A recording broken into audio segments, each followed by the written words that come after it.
Hi friends, പത്തരമാറ്റിൻ്റെ വരാനിരിക്കുന്ന പുതിയ വിശേഷത്തിലേക്ക് എല്ലാവർക്കും സ്വാഗതം. നവീൻ ഒരു ദിവസം നന്ദുവിനെ വിളിക്കുകയാണ് കേട്ടോ.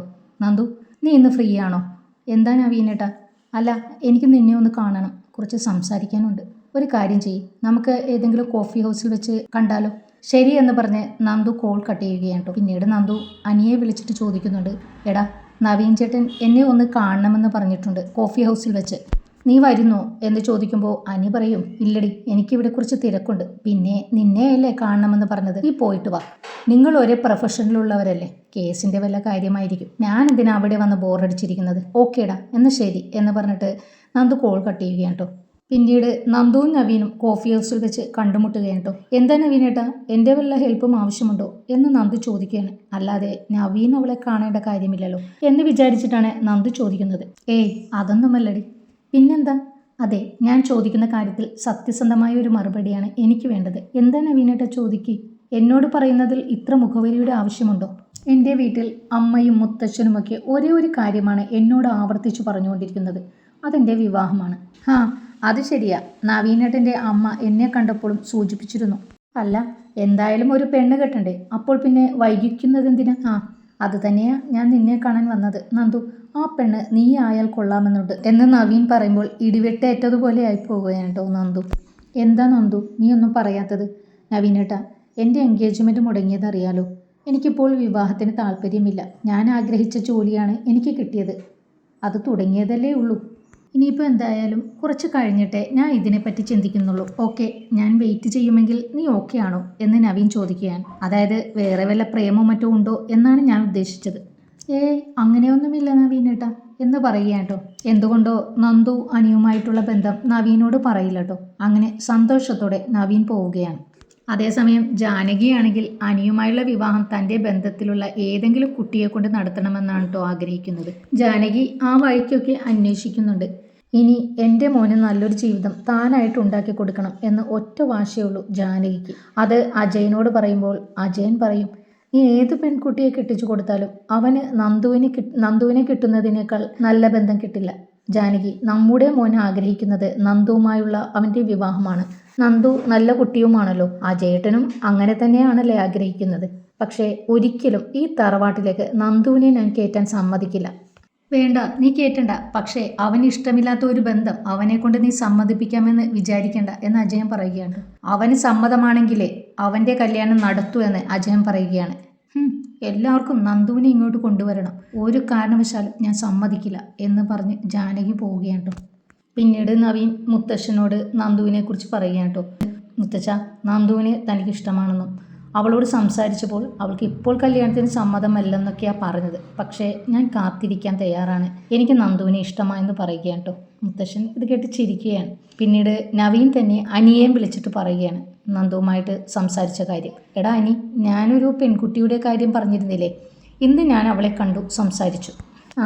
എന്തായിട്ട് എന്നിട്ട് കാര്യങ്ങൾ എന്ന് അനി ചോദിക്കുമ്പോൾ പറയും, എടാ അവൾക്കിപ്പോൾ വിവാഹം കഴിക്കാൻ താല്പര്യമില്ല, അവൾക്ക് കുറച്ച് സമയം വേണമെന്നാണ് പറഞ്ഞത്. അവൾ ജോലിയിൽ പ്രവേശിച്ചതല്ലേ ഉള്ളൂ, ഇനിയും ഒരു പ്രൊമോഷനൊക്കെയാണ് അവൾ ആഗ്രഹിക്കുന്നത് എന്നൊക്കെയാണ് പറഞ്ഞത്. ഇങ്ങനെയെല്ലാം നവീൻ പറയുമ്പോൾ എനിക്ക് സംശയം തോന്നുന്നുണ്ട് കേട്ടോ. ഇനി ഈ നന്ദു ആണോ? കാരണം നന്ദുവും എന്നെ വിളിച്ച് പറഞ്ഞിരുന്നല്ലോ നവീൻ അവളെ കാണണമെന്ന്.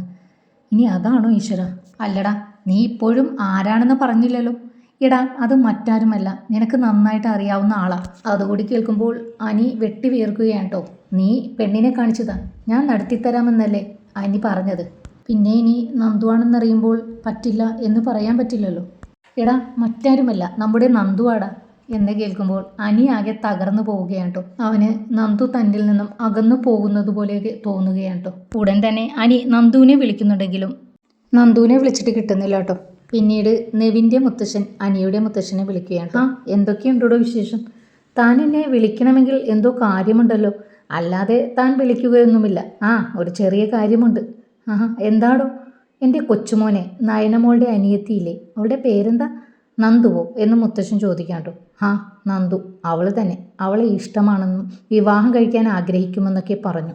അനിയുടെ കാര്യം ഓർക്കുമ്പോൾ മുത്തശ്ശനെ ഇത് കേൾക്കുമ്പോൾ വിഷമമാകുന്നുണ്ട് കേട്ടോ. പക്ഷേ കനകക്കും ഗോവിന്ദനും അതുപോലെ തന്നെ ജാനകിക്കും ഇതിന് താല്പര്യമില്ല. പിന്നെ അനിയുടെ ഇഷ്ടത്തിന് ഇവിടെ പ്രസക്തിയില്ലല്ലോ.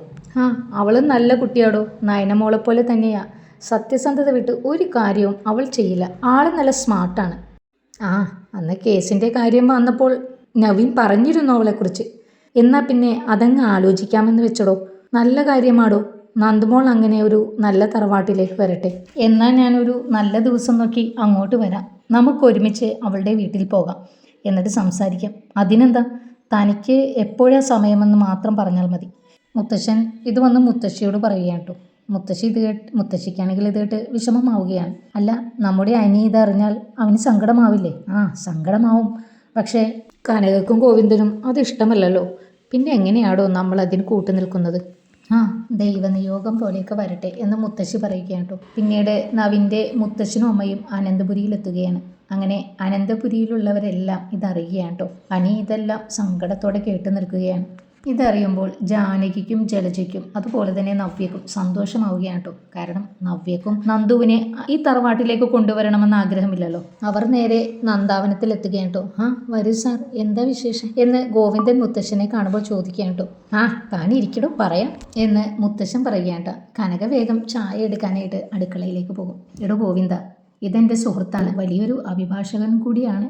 അറിയാം സാർ, നവിൻ്റെ മുത്തശ്ശനല്ലേ? ആഹാ, അപ്പോൾ നിങ്ങൾക്ക് അറിയാമല്ലേ? അല്ല, നവിൻ്റെ മുത്തശ്ശൻ വലിയ അഭിഭാഷകനല്ലേ? അപ്പോൾ അറിയാതിരിക്കില്ലല്ലോ സർ. പിന്നീട് കനക ചായ കൊണ്ടുവന്ന് കൊടുക്കുകയാണ് കേട്ടോ. പിന്നെ മുത്തശ്ശൻ പറയുകയാണ് കേട്ടോ, ഇവൻ്റെ കൊച്ചുമോന് വേണ്ടി വന്നതാണ്. ഇതിന് നമ്മുടെ നന്ദുമോളെ വിവാഹം കഴിച്ചാൽ കൊള്ളാമെന്നുണ്ട്, ഒരാഗ്രഹം പറഞ്ഞു. ഇത് കേൾക്കുമ്പോൾ കനകക്കും ഗോവിന്ദനും സന്തോഷമാവുകയാണ് കേട്ടോ. എന്താ നിങ്ങളുടെ അഭിപ്രായം? ഞങ്ങൾക്ക് സന്തോഷം തന്നെയാണ് സർ. നന്ദുവിനോടൊന്ന് സംസാരിക്കണം, അത്രയേ ഉള്ളൂ എന്ന് ഗോവിന്ദൻ പറയുമ്പോൾ ഉടൻ തന്നെ കനക പറയും, അയ്യോ, നവീൻ മോനെ നന്ദൂട്ടൻ ഇഷ്ടമാകും. അവനെ അവർക്കൊക്കെ അറിയാവുന്നതല്ലേ. മാത്രമല്ല ഞങ്ങൾക്ക് നവീൻ മോനെ ഇഷ്ടമാണ്. അങ്ങനെ അവർ അവിടെ നിന്ന് യാത്ര പറഞ്ഞിറങ്ങുകയാണ് കേട്ടോ. പിന്നീട് ജലജ അനാമികയെ വിളിച്ചിട്ട് നന്ദുവിന് നവീൻ്റെ വീട്ടുകാർ ആലോചനയുമായി വന്ന കാര്യമൊക്കെ പറയുകയാണ് കേട്ടോ. അനാമികയ്ക്ക് ഇത് കേട്ട് ദേഷ്യം വരികയാണ്. എന്തായാലും അവൾ ഇങ്ങോട്ട് വന്നില്ലല്ലോ എന്ന് ജലജ പറയുമ്പോൾ, അതല്ല അപ്പച്ചി, അവൾക്ക് നവീനെ പോലത്തെ ഒരു ഭർത്താവിനെ അല്ല കിട്ടേണ്ടിയിരുന്നത്. ആ SA ആയിരുന്നു അവളെ കെട്ടേണ്ടിയിരുന്നത്. എന്നാലേ അവൾ പാഠം പഠിക്കൂ. ഇതവൾക്കൊരു നല്ലൊരു ആലോചന തന്നെയല്ലേ? അനിയുമായുള്ള വിവാഹം മുടങ്ങിയതിൽ ഞാൻ സന്തോഷിക്കുന്നുണ്ട്. അവൾക്ക് അത്ര നല്ല ബന്ധം കിട്ടരുതായിരുന്നു എന്ന് പല്ല് കടിച്ചുകൊണ്ട് പറയുകയാണ് കേട്ടോ. ആ വിവാഹം നടക്കാൻ ഞാൻ സമ്മതിക്കില്ല എന്ന് അനാമിക പറയുമ്പോൾ ഇതെല്ലാം കേട്ട് സന്തോഷിച്ച് നിൽക്കുകയാണ് ജലജ. നിങ്ങൾക്ക് ഈ വീഡിയോ ഇഷ്ടമായെങ്കിൽ ഒന്ന് ലൈക്ക് ചെയ്ത് സബ്സ്ക്രൈബ് ചെയ്യണേ. Thank you.